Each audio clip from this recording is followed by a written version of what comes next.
Saudi দূতাবাসে বিশেষজ্ঞ doctor নিয়োগের দাবি। অসহায় প্রবাসীদের চিকিৎসা সেবা নিশ্চিতের জন্য দূতাবাসে বিশেষজ্ঞ ডাক্তার নিয়োগের দাবি জানিয়েছে সৌদি আরবে অবস্থানরত প্রবাসী বাংলাদেশিরা।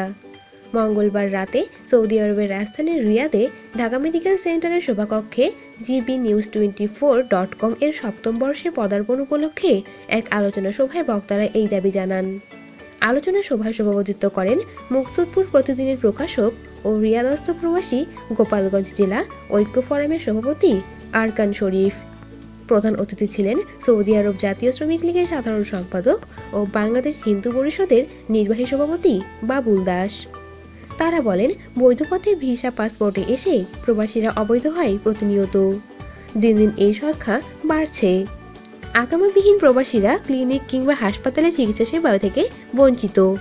অসহায় প্রবাসীরা রোগে শোকে এবং দুর্ঘটনায় আহত হয়ে বিনা চিকিৎসায় মারা গিয়ে মাসের পর মাস কিংবা বছরের পর বছর লাশ পড়ে থাকে হিমাগারে।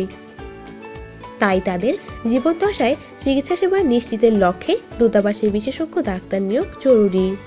আমাদের সময় ও দীপ্ত টিভির সৌদি আরব প্রতিনিধি মোহাম্মদ মোরশেদ রানার সঞ্চালনায় বিশেষ অতিথি হিসেবে বক্তব্য রাখেন সৌদি আরব জাতীয় শ্রমিক লীগের সিনিয়র সভাপতি রেজাউল হক নান্না, ঢাকা মেডিকেল সেন্টারের ব্যবস্থাপনা পরিচালক আব্দুল্লাহ আল মামুন, আশরাফ ট্রাভেলস গ্রুপের কর্মকর্তা হারুন অর রশিদ, ব্যবসায়ী সেকান্দার আলী, সাইফুল ইসলাম।